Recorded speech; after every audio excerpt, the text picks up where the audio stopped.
Hello, my name is Archibald Chesterfield III. I'm a YouTube entertainer and celebrity, and I'd like to thank you for watching this video. Hello, Paul Pluta channel. Today I'm doing a video for Ali, and he sent me, I hope this is, he's asking me the question for video review, collecting your grail. And I can't. I hope this is what he wants me to talk about it. So this is a great topic. So I thought I'd throw it out there. And remember, like, subscribe, tell your fuckhead friends. Look in the description for 10 ways you can keep me full time on YouTube. Collecting your grail, and I got to tell you honestly, this is a very interesting thing. I think myself, you know, you start off collecting watches and you get a few, then you see something, you think, oh, holy fuck, I would love one of those.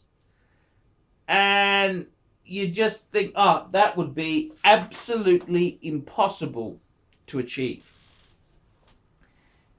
Then time goes by and you manage to obtain your grail. It's quite an interesting experience. And I gotta tell you, for a long time, when I first came into watch collecting, when I bought my first Rolex, they used to give you one of these little booklets, and it had a champagne dial 18238 on the cover, solid gold, day date. And I remember thinking, geez, what would it be like to have one of those? A nice President day date 18238. I thought, geez, that would just be unobtainable. And surprisingly enough, many years later, I ended up getting one. I got a used 18038 in 97. Then I traded that in and got an 18238 in 98. And I gotta tell you, it's an interesting thing to go through once you get your grail. And then, you know, I kind of life has its ups and downs, and I had to sell these watches off, and then I discovered Patek. And in the early 2000s, I got a 3919 manual wind, beautiful piece. I got it from Shonny, from European Watch Co. in Melbourne. And I said, oh, is this the base model? He goes, I remember Shonny's answer. He goes, it's just a beautiful Patek. It's one of their more affordable models. He said it's one of their less expensive, if you call it that. It's like a Rolls Royce. There's nothing really that cheap about them, but it's just beautiful. It's not about price. It's not about money. And I ended up selling it for personal reasons. I was broke, fuckers, and it's kind of funny. What is your grail? What's your grail you want to achieve? And I always thought, Jesus, steel Daytona would be cool. I never actually owned one. Never owned one. It was in grasp. I could have got one. But what happened was I had a small inheritance came my way, and I thought, what do I get? I was seriously, you know, a grail to me was a two-tone bluesy sub. I thought, that's a beautiful piece. Still a beautiful piece. And then I thought about it, and I was talking to a dealer, and I could actually get a Patek Philippe automatic with a date. It was a 5107. And I never thought that would be attainable. It was so far off in the distance. And I bought it. And then many years later, I flipped it because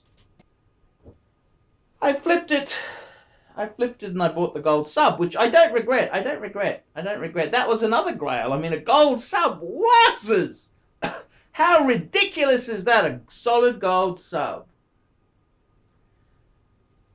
And I gotta be honest with you. I remember in the early 2000s, you know,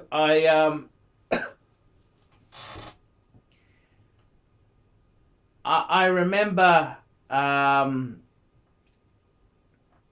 Patek World Time, the 5110 came out, and I thought, geez, that's so unobtainable.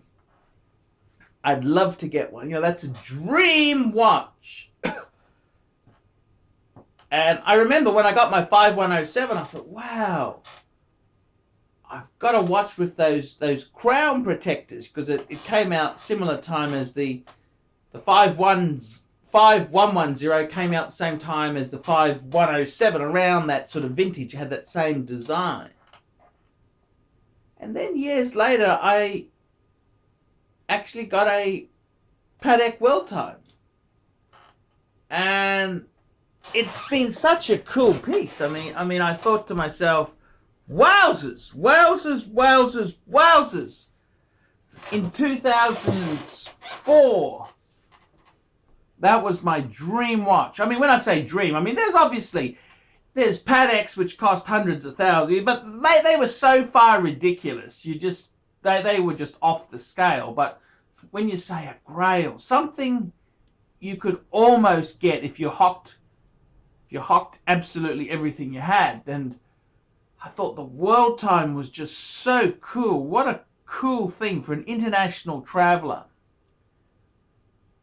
And I gotta tell you, it's now that I've got a World Time, what is it like? What is it like collecting your grail?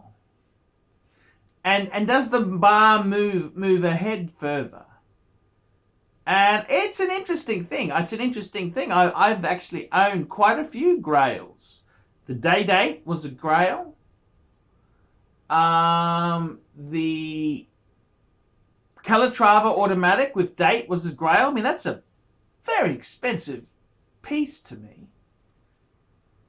The gold sub, that was a grail. And then the World Time was a long time grail. And it's an interesting thing. Once you achieve it, I don't think it lessens it. Some people say, oh, you cross it off your list, done that, boom, it's gone. But I've had to sell many. I don't still own these grails. I've had to sell my Day Date. I've had a few Day Dates, but they're still special. That's always a cool grail. And I've also had the gold sub. That was a grail. I thought, what is the best looking, I still think in my opinion, the best looking solid gold sports watch? Rolex Submariner Blue. I think that is it's just off the scale. It's just so cool. So that was a grail. And then the annual calendar. I mean, any Patek with those eyes, you know, with the registers, the eyes there. I thought that was amazing to own. And I sold it for personal reasons. I needed the money. But I think these grails are very important to have. You've got to have, wow, I would love that. I would, and I kind of like to set my grails not on the ridiculous end. For example, let me explain what I'm talking about. For example, my grails, I tend to set them like at the moment. What's my grail? What is a grail? A grail. Now, so we're not talking about absolutely ridiculous like a tourbillon or a minute repeater. We're talking about something that ridiculous money, but I'd love to have. And At the moment, I got to tell you, what is my grail? My grail watch. And for me at the moment, it's actually a Patek 5396. 5396, which is a Patek Philippe annual calendar. I think that is the most gorgeous. What metal? Any metal would do. White gold, yellow gold, rose gold, platinum doesn't matter. Any metal is cool. And so that's kind of my current grail, a 5396. Another person would say, what about a 5496, which is very similar. I just did a watch review on a guy who's got one. Fucking amazing watch. But to me, it's perpetual calendar, which is next grade up. Retrograde, a layer of, it's a complication there in itself. For me, the grail is the 5396 because that is so unattainable. I don't want to get fucking greedy and ridiculous. So the 5496 is a super unattainable. But for me, the 5396 is just, that's kind of my grail watch. I'd love to have one. And it's interesting. Once you've got your grail, do you set another grail? Well, I still think every grail I've had to sell a lot of them off. I've only got my world time, which is a lot of money in a watch. I suppose to some extent I like my Reverso. That's a fucking cool watch. I love that watch. It's a really cool watch. Grails. Collecting your grail. It's an interesting thing. And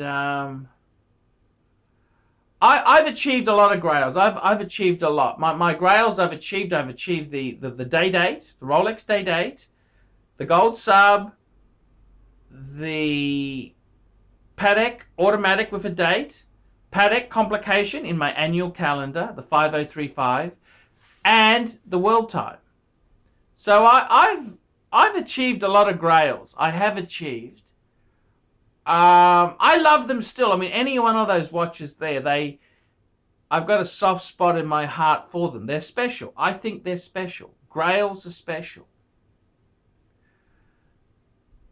So, you know, collecting your grail, they are always special. They'll always be special. I mean, getting the world time has been very special. I love that watch. But my grail now, the 5396 is my grail. If I don't achieve it, you know, it's not the end of the world. I've been lucky. I've achieved so many grails. So I'm content, but we'll see what happens. Stay tuned, fuckers. Stay tuned. I suppose I'm getting more enjoyment out of usable things. I love my IWC. That's just so usable and friendly. So that's probably the best watch at the moment for me. I'm Archie Luxury. Tell me what you fuckers think of that. We specialize in the repair of Rolex and Patek Philippe watches. We've been doing the same thing for more than 25 years. We have Rolex technicians certified by Rolex who actually used to work for the company for many years, like if we're doing the work on the factory. We completely disassemble the watch and we put it to work like brand new condition. When you get a pre-owned watch, it's like if you're getting a brand new unit. The only difference is the money.